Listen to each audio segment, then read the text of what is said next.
I was barely holding it together that summer. It was late July, and the heat outside was unbearable, thick and suffocating, even in the shade.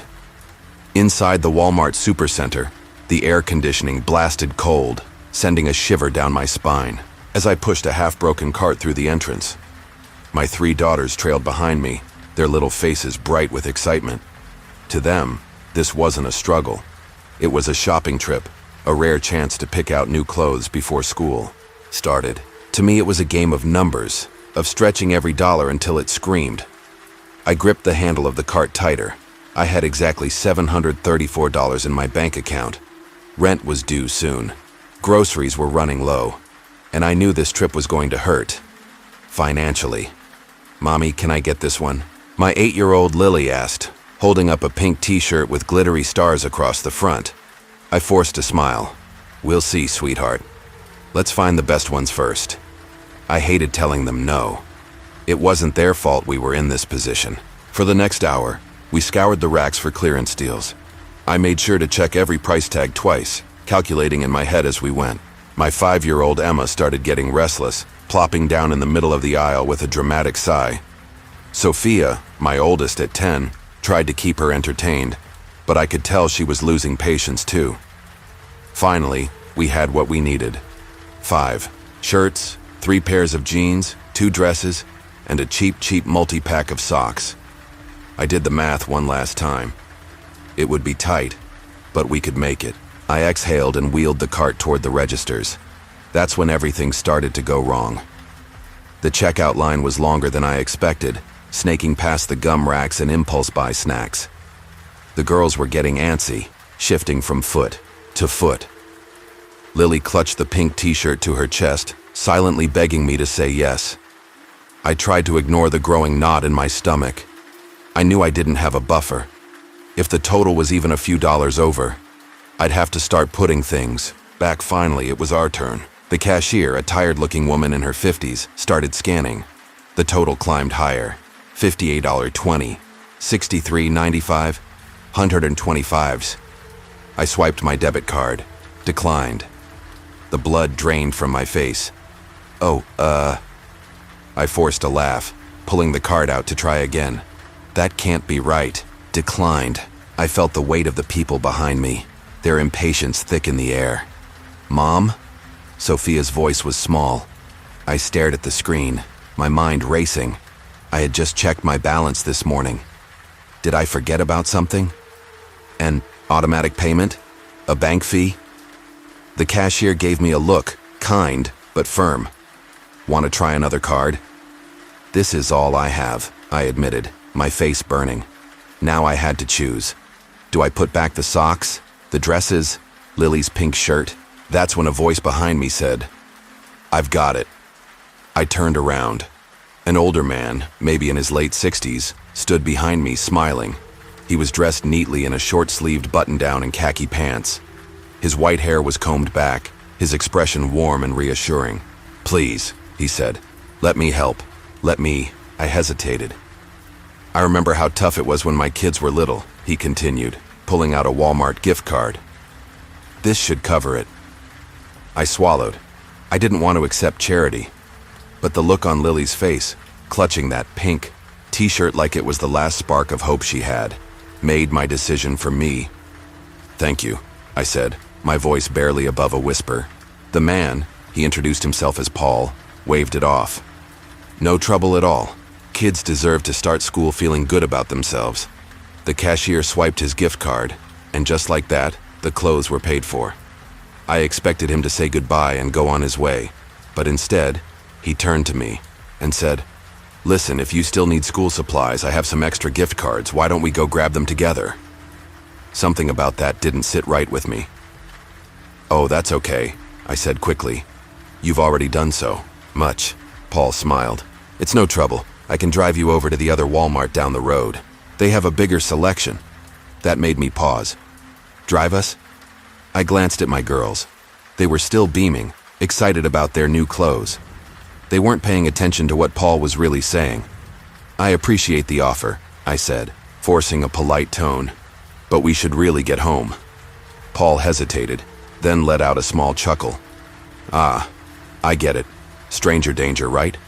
He was joking, but there was something in his eyes that made my stomach churn. Tell you what, he continued, reaching into his pocket. Let me at least give you the gift card. He held out a $100 Walmart gift card. The girl's eyes lit up. I wanted to say no. Something about this felt off, but that money could mean the difference between having school supplies or going without. Okay, I said slowly, taking the card. Paul beamed. Great. Oh, one more thing. I've got some extra backpacks in my van, brand new. Why don't you come with me to grab them? And that's when every alarm in my head started screaming. His van. My skin crawled. I hadn't even noticed what he was driving when we came in. He saw the hesitation in my face and laughed again. I promise. Nothing weird. It's just parked, right outside. Won't take a second. I looked at my daughters. Paul had done nothing but help us so far. He paid for our clothes. He gave me a gift card. He seemed like a kind, generous man, but something felt wrong. I forced a smile. Actually, the girls and I were about to grab something to eat. Maybe later. Paul's smile faltered, just for a second, then returned. Of course. Enjoy your dinner. I gently ushered my girls toward the exit, gripping their hands a little tighter than usual. As soon as we stepped outside, I spotted his van parked near the entrance, a white, windowless vehicle. My stomach dropped. I walked faster. Mommy, can we look at the toy aisle?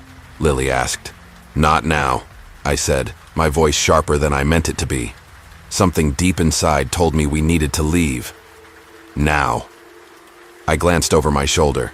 Paul was still standing near the registers watching. His smile was gone. We left Walmart as fast as we could. That night I lay awake in bed, staring at the ceiling. I should have felt relieved. We got the clothes. We had a gift card for supplies. Nothing bad happened. So why did I still feel so uneasy? I reached into my purse and pulled out the $100 Walmart gift card Paul had given me. I turned it over in my hands.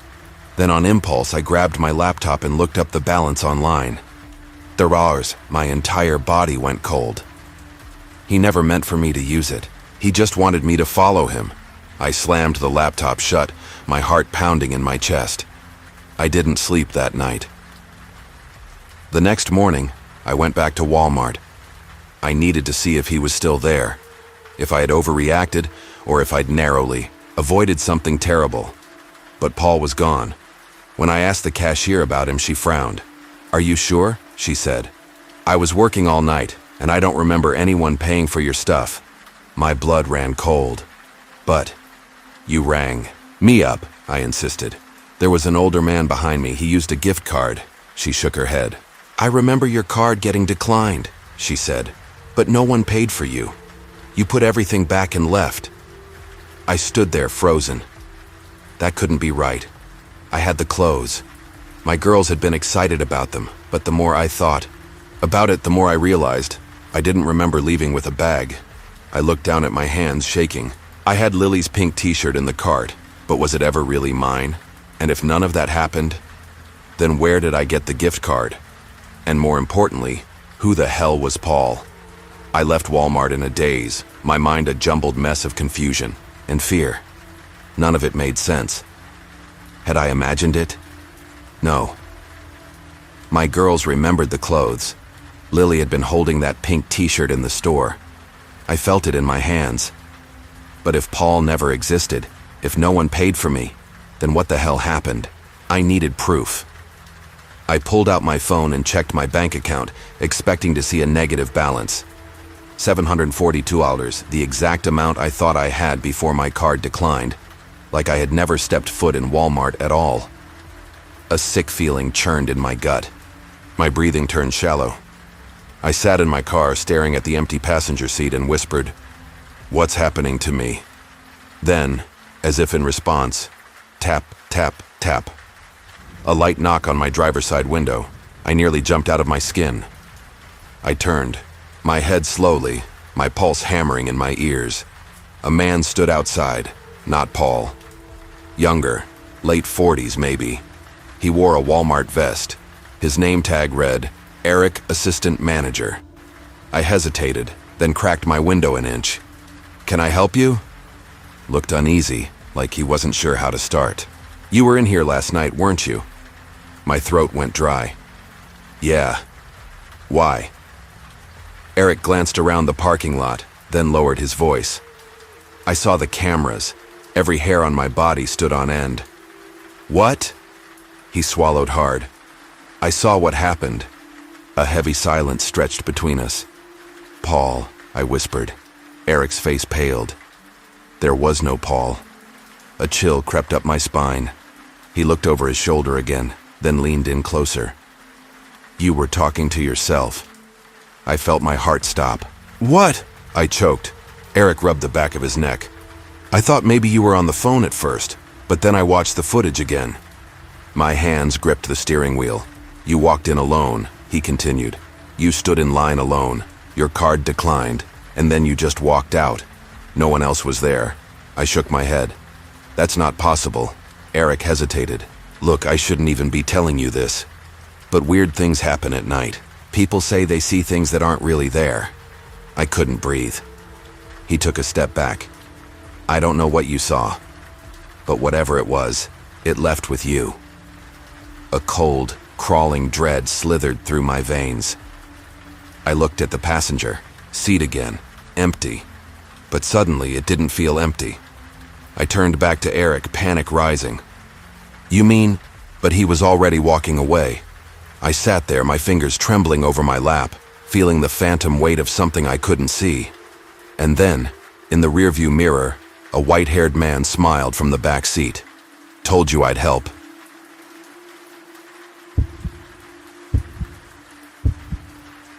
I still remember how the cold night air brushed against my skin as I stepped out of Walmart, pushing a cart full of gardening supplies toward my car.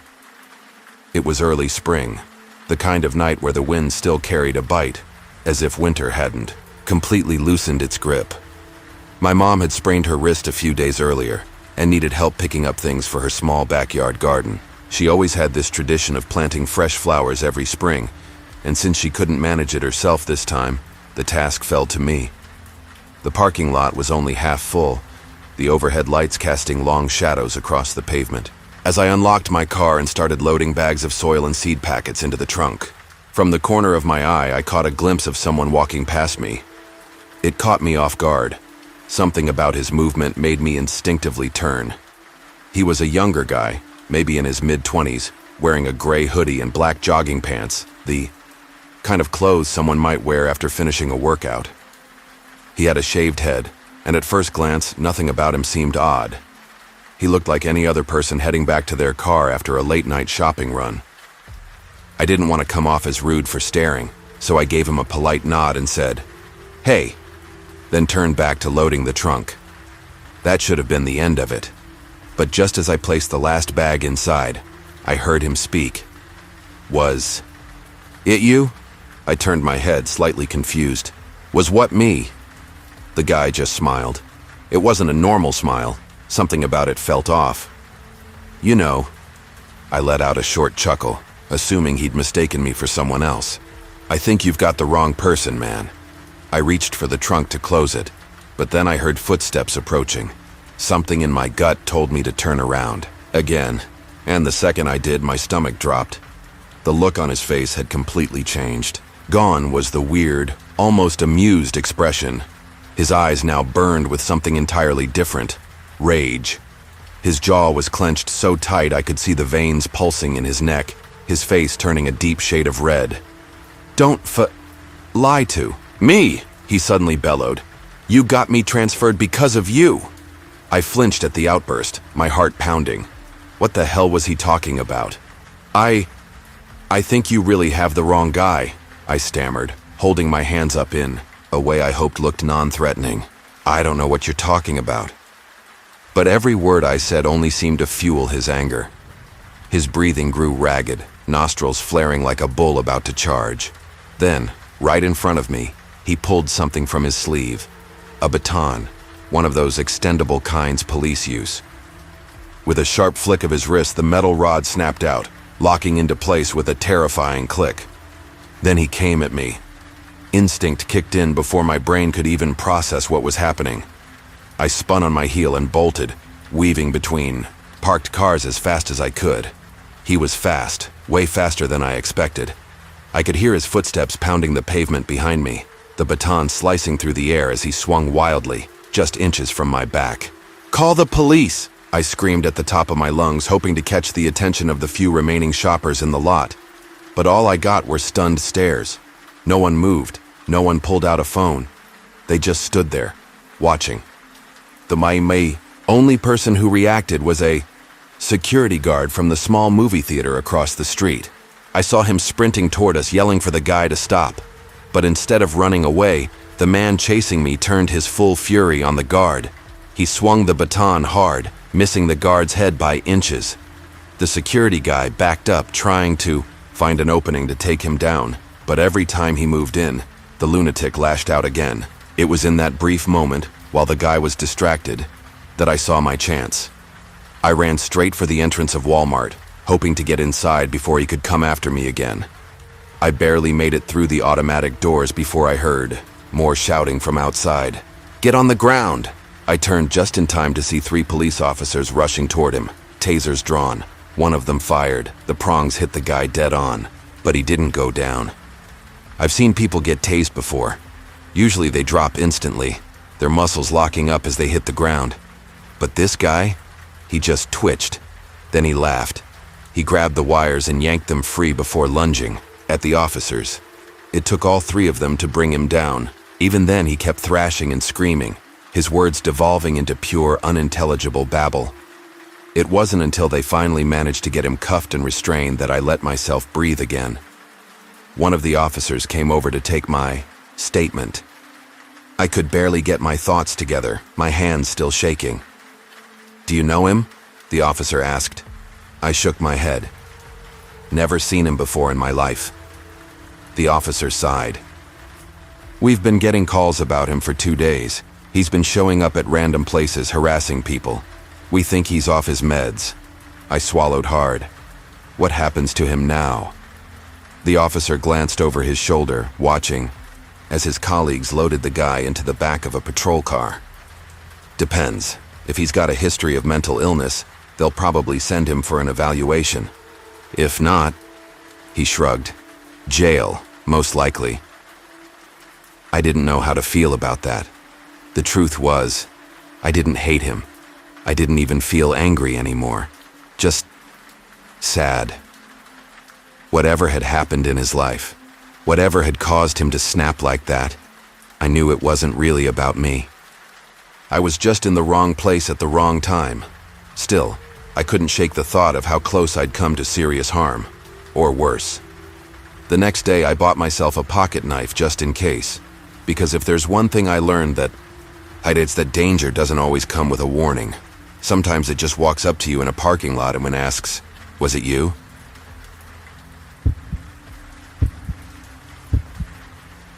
I never really used to think much about fear, not truly.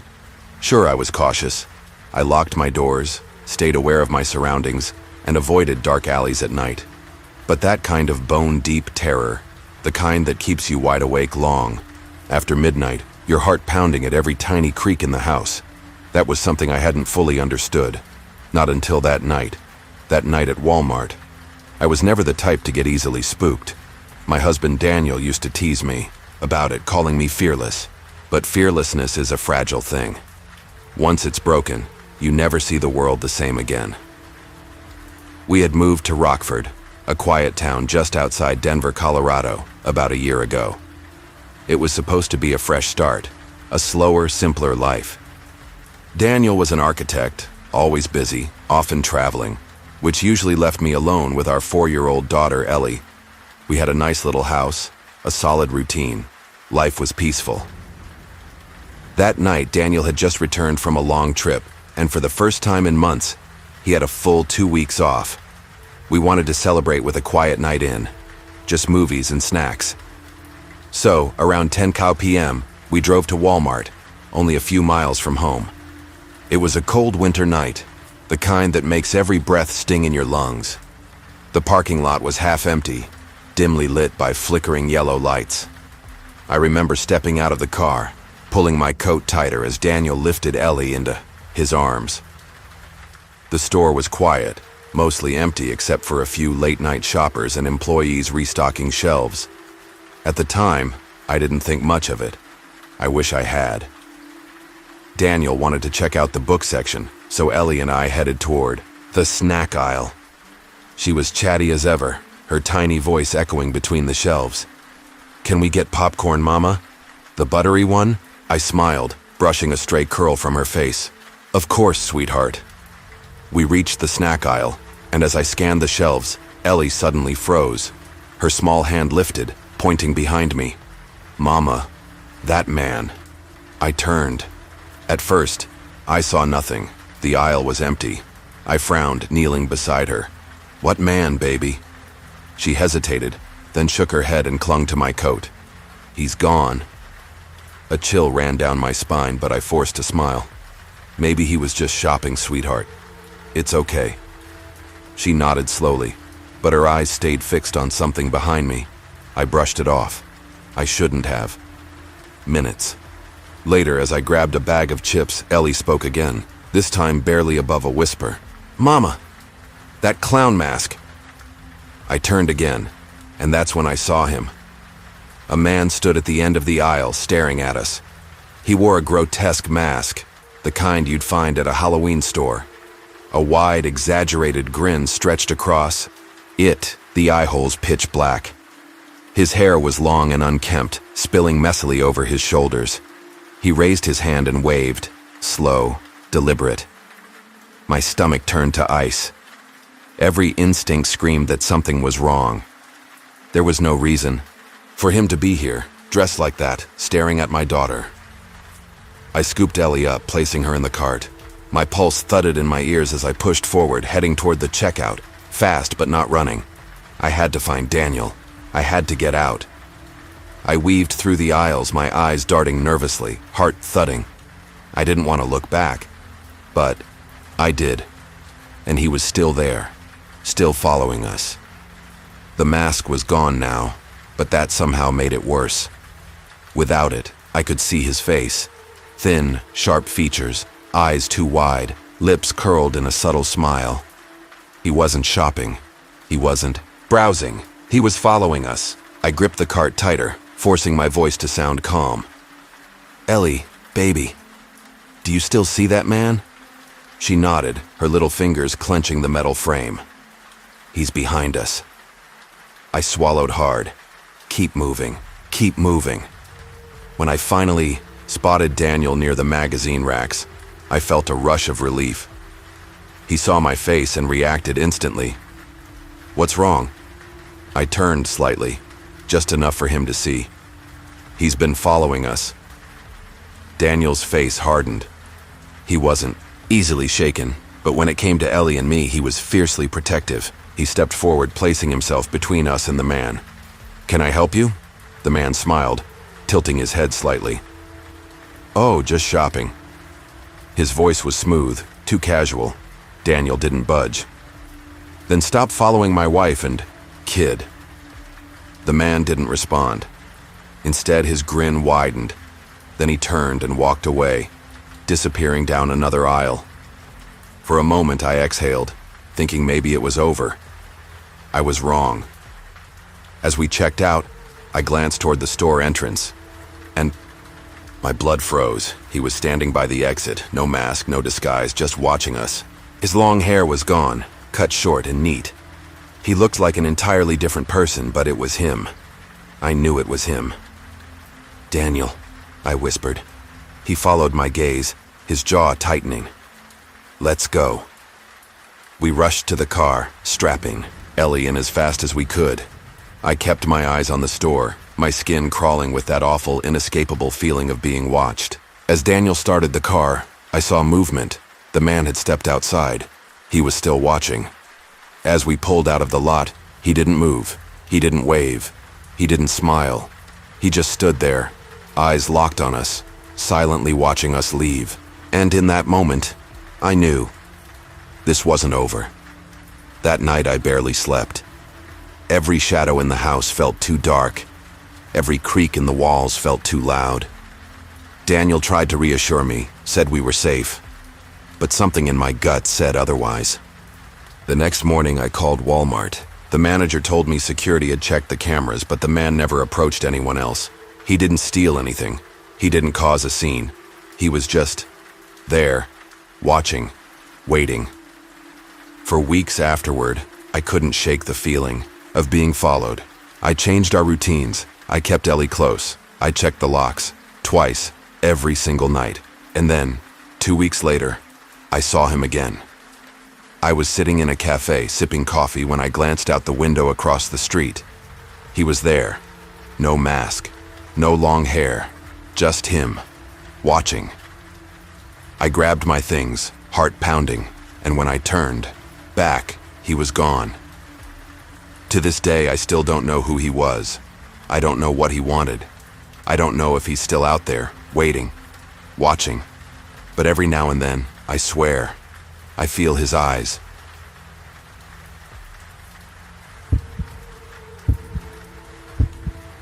I never thought I'd witness a grown woman trying to tear a man's throat out with her bare hands. That definitely wasn't how I pictured my night going when I clocked in for my shift at Harper Superstore. It was just another Tuesday, another closing shift, another slow crawl to midnight.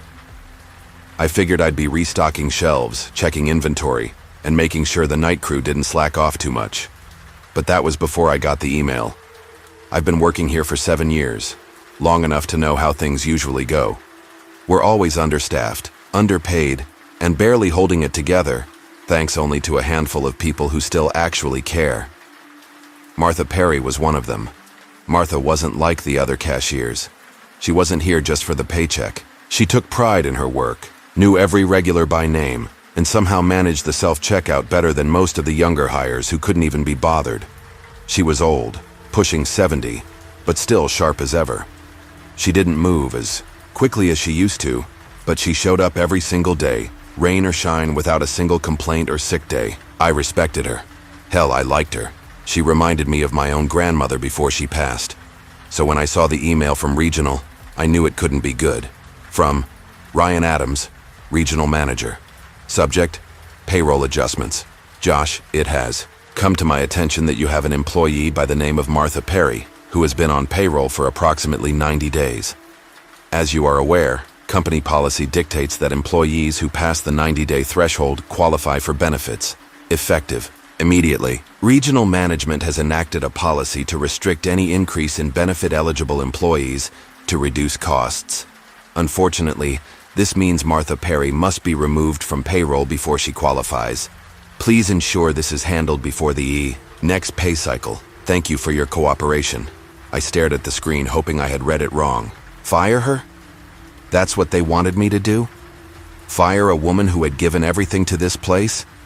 I felt sick. I could have ignored the email, pretended I hadn't seen it until it was too late, but then they'd fire me instead. And I wasn't ready for that. I had bills, rent, a car payment. I needed this job, but Martha needed hers too. And I was about to take it away from her. The walk to the front of the store felt like a funeral march. The fluorescent lights buzzed overhead, casting a sterile glow on the half-empty aisles. A few last-minute shoppers drifted through the store, their carts squeaking softly against the tiles. I found Martha at Register 5, scanning groceries for an older man who was happily chatting her ear off about his grandkids. She was smiling, nodding along, giving him the same warm attention she gave every customer. She didn't deserve this. I swallowed the lump in my throat. Martha, can I see you in the office for a moment? Her eyes lit up. Oh, of course, dear. Is this about a promotion? My stomach twisted. She followed me to the back, humming to herself. The office was tiny, barely big enough for a desk and an old filing cabinet crammed in the corner. I shut the door behind us. Martha took a seat, folding her hands neatly in her lap. So, what's the good news? I couldn't look her in the eye. Martha, I'm really sorry, but I have to let you go. Silence, then, what did you just say? Her voice had lost its warmth. I cleared my throat. Regional sent down an order. It's out of my hands. You're firing me? I winced. I don't have a choice, Martha. Her face twisted, first in shock, then in anger. You don't have a choice? I've worked here for 19 years, Josh. 19. And you're firing me now? I tried to keep my voice steady. It's not me, it's corporate. It's policy. Policy? She spat. Her fingers curled into tight fists. Do you know how much I make, Josh? $11 an hour. 11. You think I'm here for fun? I don't have a pension. I don't have savings. If I don't work, I don't eat. I opened my mouth, but she wasn't finished. You want me to just walk away like this job meant nothing? I gave my life to this place. I trained you. And now you're throwing me out like garbage? Her face flushed red, hands trembling. Martha, please. I don't want to do this. Then don't. Her voice shifted from fury to desperation. Please. Josh, I'll take a pay cut. I'll work nights. I'll mop the floors. I don't care. I just need to stay. I hesitated, heart pounding, but I knew there was nothing I could do. I'm sorry. Her breath caught, and then to my surprise, she started laughing. A dry, bitter laugh that sent a chill down my spine. Of course, she muttered. Of course that's how it is, isn't it? She stood up and suddenly slammed her fist into the wall. I flinched. Martha! She grabbed the stapler off my desk and hurled it across the room. It hit the filing cabinet with a loud metallic clang. You think you can just erase me? She hissed. Erase my years here like I was nothing? I took a step back. You need to calm down. She lunged. Her fingers clenched my collar, yanking me toward her. I gave everything to this place, she screamed. And this is how you repay me? You gutless little coward. Security, I gasped. The door slammed open. A manager and 2 security guards rushed in. One grabbed Martha by the arms, trying to pull her off me. She bit him. The guard yelled, stumbling back in pain. Martha whirled around, snatching a metal stapler remover from my desk. Get back, she snarled. Ma'am, put the weapon down, one of the guards shouted. But she didn't listen. She turned to me again, eyes wide, wild, filled with something raw and feral. You did this, she whispered. You ruined my life. And then she charged. The next few minutes were chaos. She knocked over my desk, scattering papers into the air. She clawed at the guards, shrieking like a wild animal. It took 4 men to drag her away, kicking and screaming. I could still hear her voice echoing through the store as they pulled her out. You'll regret this. You'll all regret this. And then she was gone. I didn't sleep that night, not just from the guilt, but because of what she'd said right before they took her away. Because somehow, she was right, and before the week was over, people were going to die.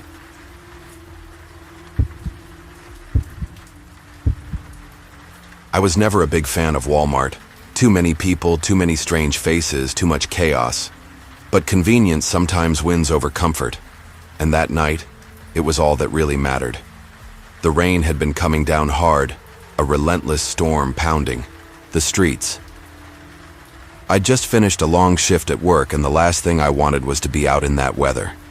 Still, I had plans, a simple girls' night at my place, and there were a few things I still needed. Chips, drinks, maybe some ice cream.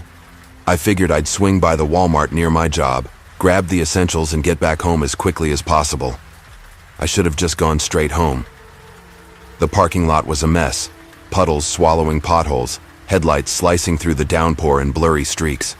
I found a spot farther away than I wanted and muttered a curse under my breath as I pulled my hood over my head. The rain hit me hard the second I stepped out, soaking my sneakers almost instantly. I jogged toward the entrance, eyes down, just trying to avoid getting completely drenched. That's when I heard it, a high-pitched, frantic scream. I looked up just in time to see a woman sprinting out of the store, running full speed right past me. She was drenched, hair stuck to her face, arms wrapped tightly around herself like she was physically holding herself together. Hey, are you... I started to call out, but she was already gone, disappearing between rows of parked cars. What the hell? I stood there for a second, stomach knotting. Was she in trouble? Should I call someone? But nobody else seemed to care. A few people looked over, then went right back to whatever they were doing. Some guy pushing a cart full of toilet paper didn't even glance twice. I hesitated, then shook it off. Maybe she just wasn't in the right state of mind. It happens. The storm certainly wasn't helping my mood either. I stepped inside, wiping water from my face and grabbing a cart. The buzz of the bright fluorescent lights made everything feel colder than it already was. I shivered and pushed forward, heading straight for the grocery section. The store was mostly quiet, just the usual late-night stragglers wandering through the aisles. A tired-looking mom trying to wrangle a cranky toddler. An elderly man staring a little too intently at a shelf full of canned soup. Nothing strange. I kept moving quickly, grabbing whatever I needed. Chips, drinks, a couple of frozen pizzas.